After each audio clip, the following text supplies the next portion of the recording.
दोस्तों नमस्कार। बिहार में राज्यसभा चुनाव के लिए एआईएमआईएम फैक्टर अब हावी होता हुआ दिखाई दे रहा है।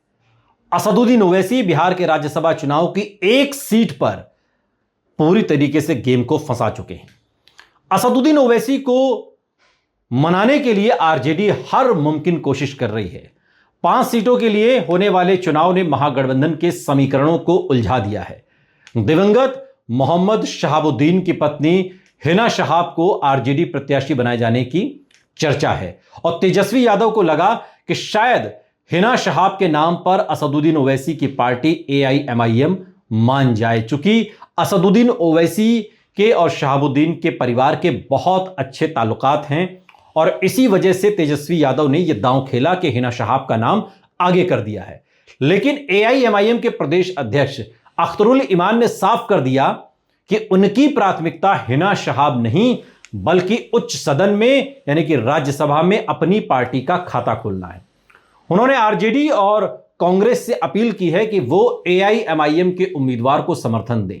एआईएमआईएम के प्रदेश अध्यक्ष अख्तरुल इमान ने पटना में पत्रकारों से बात करते हुए वर्तमान में राज्यसभा में एआईएमआईएम का कोई प्रतिनिधित्व नहीं है, यानी कि कोई भी सांसद नहीं है, और उन्होंने प्रधानमंत्री मोदी पर निशाना साधते हुए कहा कि जिस तरह ओवैसी बेबाकी से अपनी बात रखते हैं वैसा हौसला महागठबंधन के किसी भी नेता में नहीं है। और अख्तरुल इमान जो बिहार के एआईएमआईएम के अध्यक्ष हैं, उनका तर्क है कि वैचारिक समानता के आधार पर आरजेडी को एआईएमआईएम प्रत्याशी का समर्थन करना चाहिए ताकि विपक्ष की आवाज और अधिक प्रभावी हो सके।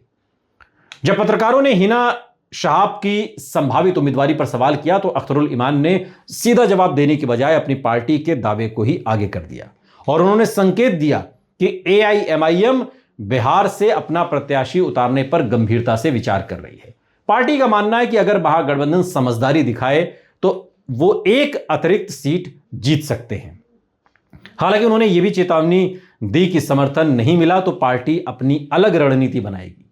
दरअसल राज्यसभा की 5 सीटों के लिए 26 फरवरी से नामांकन शुरू होना है। वर्तमान संख्या बल के अनुसार एनडीए आसानी से 4 सीट जीत सकती है। असली मुकाबला 5वीं सीट को लेकर है। एनडीए को 5वीं सीट के लिए 3 अतिरिक्त विधायकों की जरूरत है, जबकि महागठबंधन को 6 अतिरिक्त मत चाहिए और ऐसे में 5 विधायकों वाली एआईएमआईएम और 1 विधायकों वाली बीएसपी किंग मेकर की भूमिका में है। यानी कि ये दोनों अगर आरजेडी के साथ चले जाएं तो आरजेडी की 1 राज्यसभा सीट पक्की है। यहीं पर सारा पेंच फंसा है। एआईएमआईएम और असदुद्दीन ओवैसी कह रहे हैं कि भाई हम आपको समर्थन क्यों दे, आप हमें समर्थन क्यों नहीं दे देते?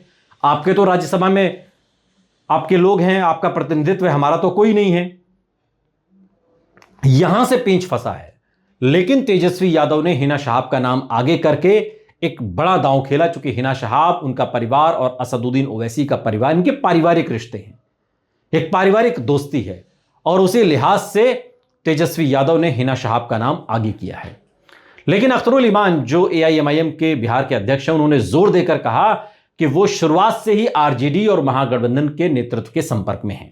उनका मानना है कि अगर विपक्षी दल एकजुट होकर एआईएमआईएम के पहले राज्यसभा सांसद के लिए रास्ता साफ करते हैं तो यह बीजेपी के खिलाफ एक बड़ा संदेश होगा। अब गेंद आरजेडी के पाले में है कि वो हिना शहाब की पुरानी वफादारी चुनती है या फिर ओवैसी के साथ नए समीकरण को बनाती है। अब गेंद आरजेडी के पाले में भी लगती है और ओवैसी के पाले में भी।